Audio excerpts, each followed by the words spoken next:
जय हिंद प्रिय विद्यार्थियों, मैं रविंद्र कुमार आपके अपने इस हिंदी स्टडी मोशन चैनल पर आप सबका हार्दिक स्वागत करता हूं।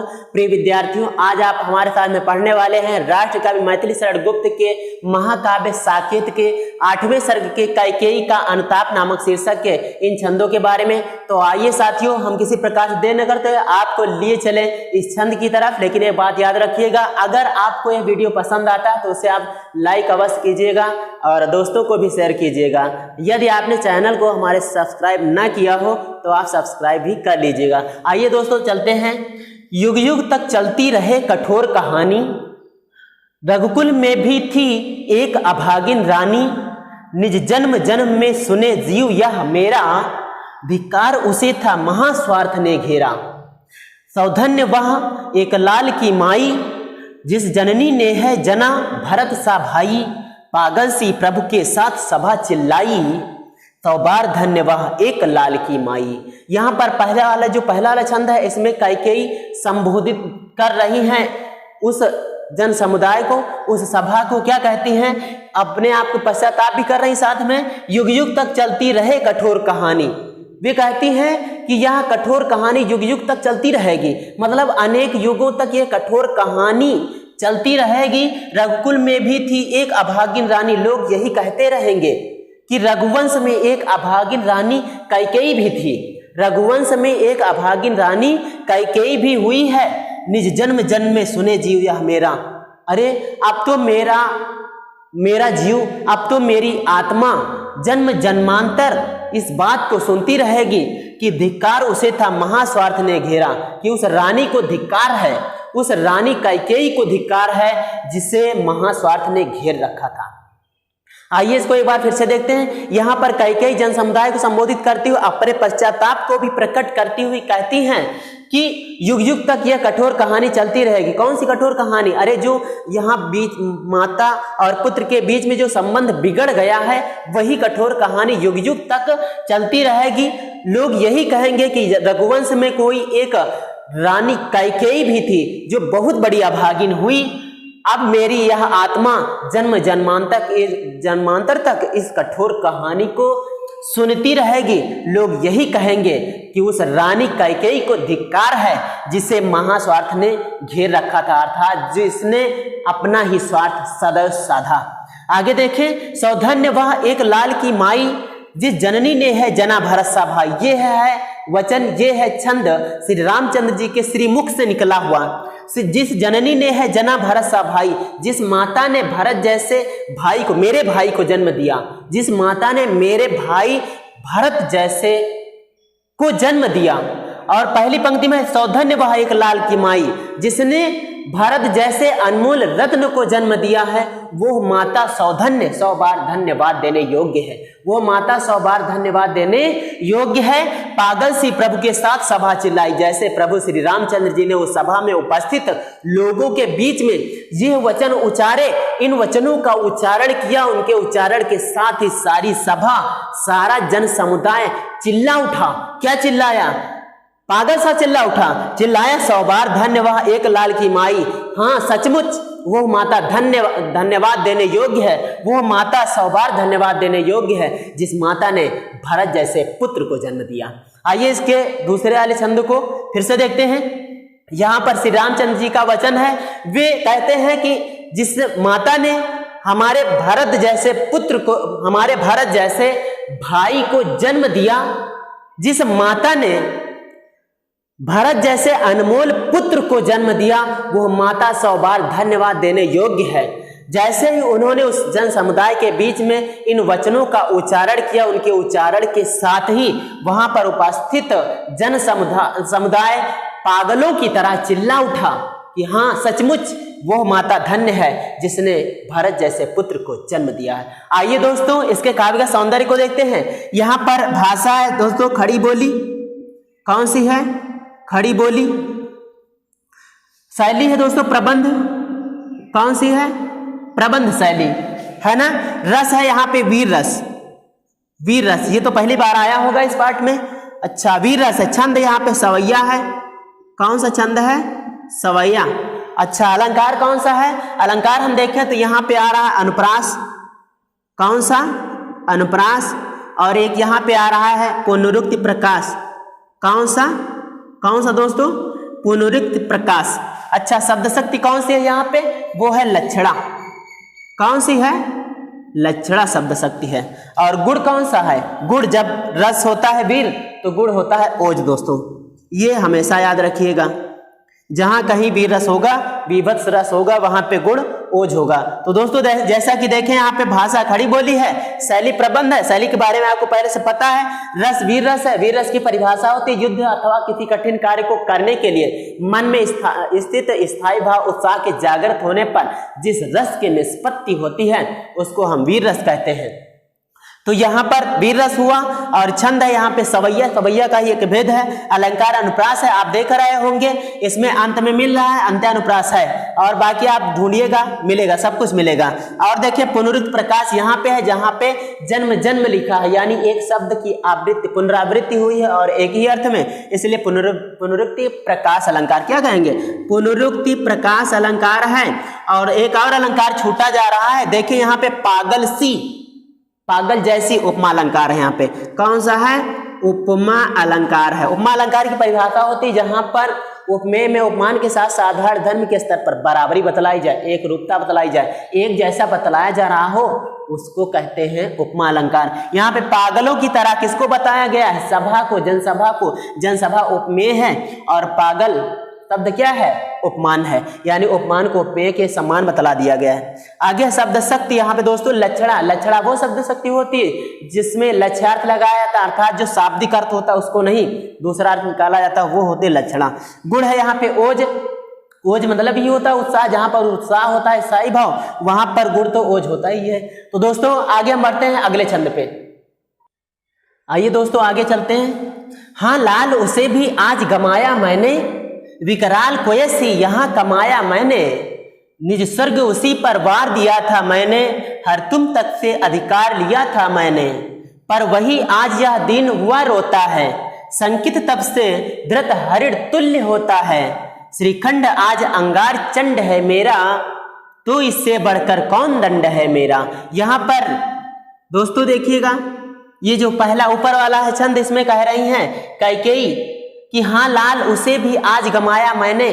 कैकेयी कहते हैं श्री रामचंद्र जी से कि हे राम, मैंने आज अपने उस पुत्र भरत को भी खो दिया, मैंने आज अपने पुत्र भरत को भी खो दिया, और उससे खोकर मैंने जो दुष्टतापूर्ण कार्य किया था उसी के लिए किया था, और उसको खोने के बाद विकराल कुयसी यहाँ कमाया मैंने यहाँ भयंकर कुयसी, मैंने यहाँ भयंकर अपयश ही प्राप्त किया है। निज स्वर्ग उसी पर वार दिया था मैंने अपना सारा स्वर्ग सुख उसके ऊपर वार दिया था, उसके ऊपर न्यौछावर कर दिया था, मैंने अपना सारा स्वर्ग सुख उसके ऊपर लुटा दिया था, हर तुम तक से अधिकार लिया था मैंने, और उसी के कारण मैंने तुम्हारे सारे अधिकार छीन लिए थे, उसी के कारण मैंने तुम्हारे सारे अधिकार हड़प लिए थे। आइए ये दूसरा देखिए, पर वही आज यह दिन हुआ रोता है, किंतु वही आज मेरा पुत्र दीनहीन हुआ सा रुदन कर रहा है, रो रहा है, संकित तब से धृत हरिण तुल्य होता है।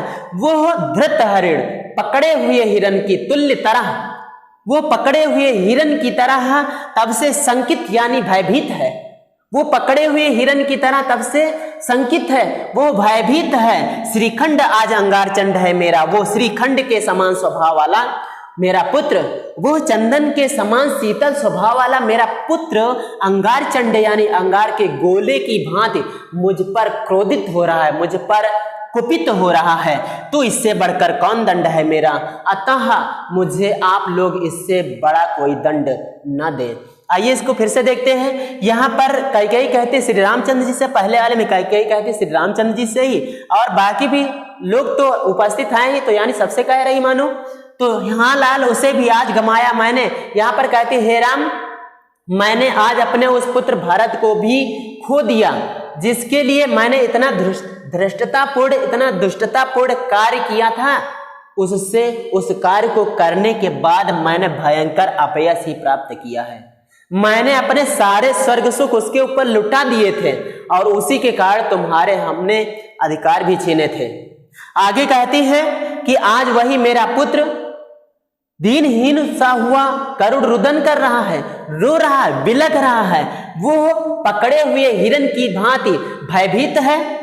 वो शीतल स्वभाव वाला मेरा बेटा भरत, वो शीतल स्वभाव वाला, शीतल प्रकृति वाला मेरा बेटा भरत अंगार के गोले की भांति यानी कुपित हो रहा है। और तो इसलिए आप लोग मुझे इससे बड़ा कोई दंड ना दे। आइए देखते हैं भाषा यहां पर है साथियों, कौन सी भाषा है? खड़ी बोली। हम आशा करते हैं कि आप लोगों की समझ में ये आ गया होगा। और भाषा है खड़ी बोली, शैली है प्रबंध, कौन सी है? प्रबंध। और रस है यहां पर शांत, कौन सा है? शांत रस है। छंद कौन सा है? ये है सवैया, कौन सा है? सवैया छंद है।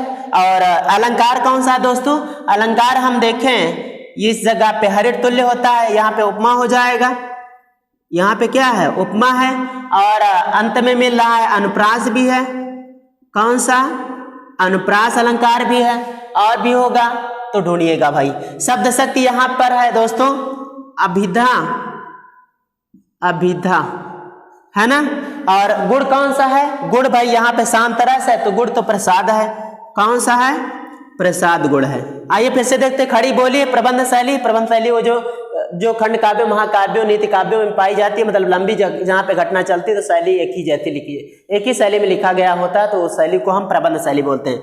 रस यहाँ पे शांत है, क्योंकि यहाँ पर किसी को कोई यानी निर्वेद, शांत का स्थायी भाव निर्वेद होता है। यहाँ पर हर एक कोई यानी यहाँ पे कैकेयी भी और प्रभु श्री रामचंद्र जी सब लोग निर्वेद की अवस्था में। निर्वेद क्या होता है? जहाँ पर वैराग की अवस्था होती है। कहने का मतलब क्या? यहाँ पर किसी का कोई लगाव ही नहीं रह गया, जैसे ऐसा प्रतीत हो रहा है। छंद यहाँ पे कौन सा? सवैया, सवैया का ही एक भेद है। अलंकार यहाँ पे उपमा अलंकार है। यहाँ पे आप देख रहे होंगे धृत हरित तुल्य यानी पकड़े हुए हिरन की तरह बताया गया, उपमा अलंकार है। अनुप्रास आप देख रहे हैं अंत में मैंने मिल रहा है, होता है भी मिल रहा है, उसके पहले ता भी मिल रहा है ना दोस्तों। शब्द शक्ति अभिधा, क्योंकि यहाँ पे जो कुछ कहा गया वही अर्थ निकल रहा है। गुण यहाँ पे कौन सा है? प्रसाद है। प्रसाद गुण माने होता है, प्रसाद माने होता है प्रसन्नता।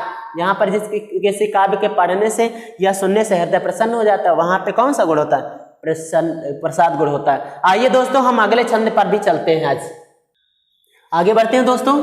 पटके मैंने पदपाणि मोह के नद में, पटके मैंने पदपाणि मोह के नद में, जन क्या क्या करते नहीं स्वप्न में मद में।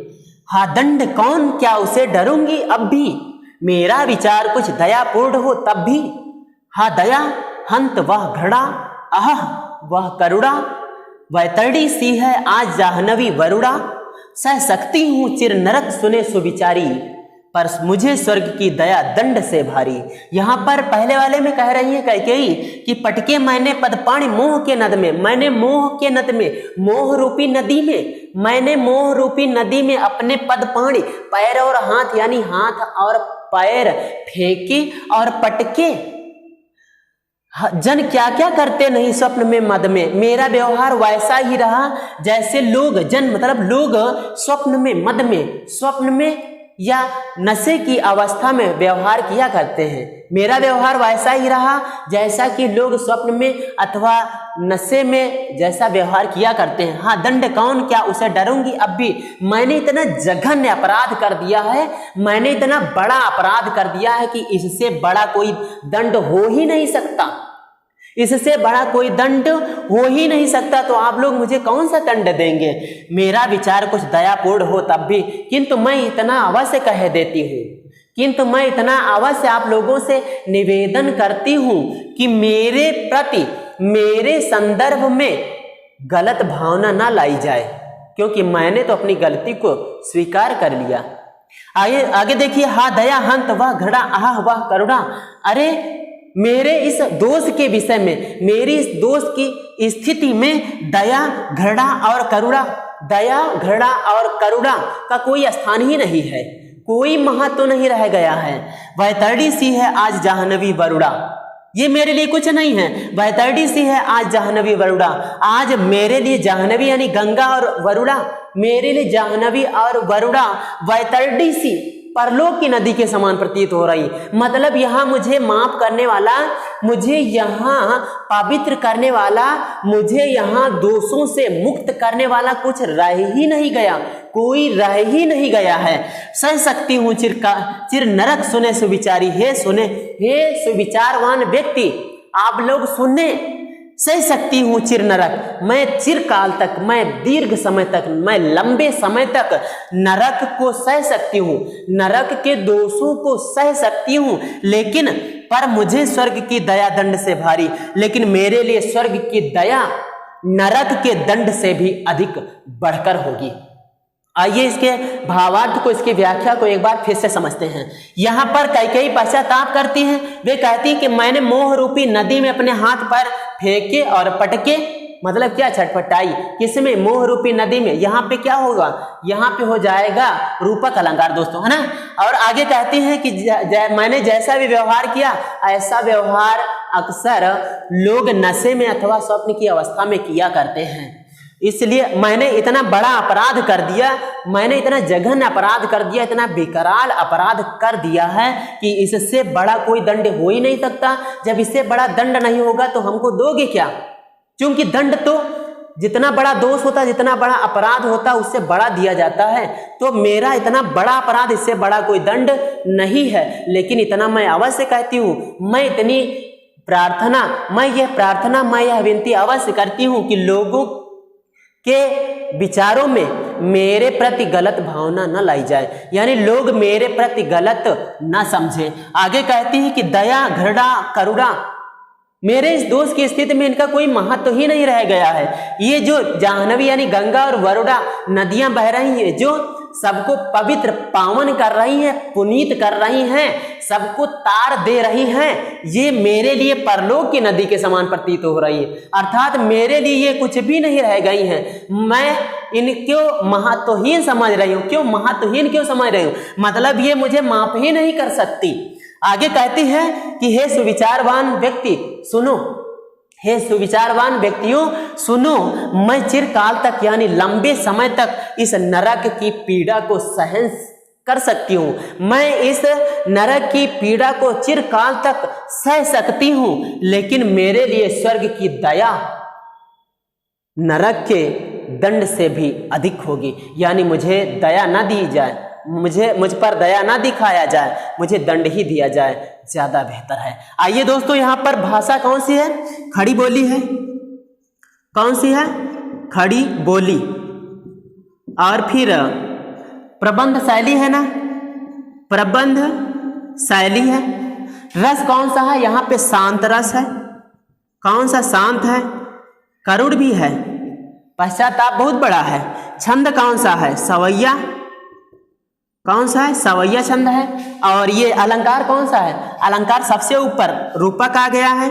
रूपक मोह रूपी नदी में बताया गया है।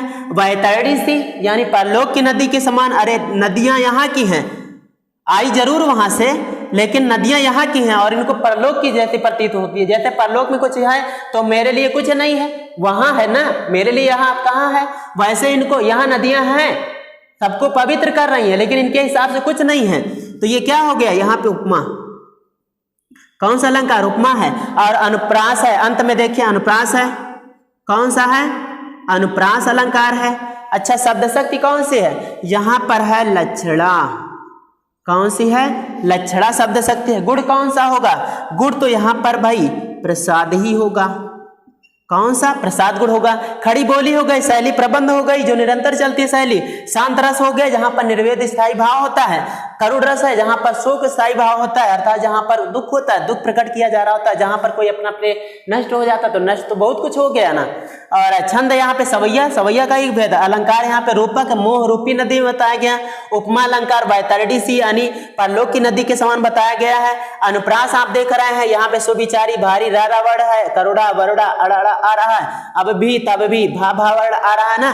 तो इस प्रकार से आगे ऊपर माँ भी मिल रहा है। इस प्रकार से यहाँ पे अनुप्रास अलंकार है। शब्द शक्ति दोस्तों कौन सी है?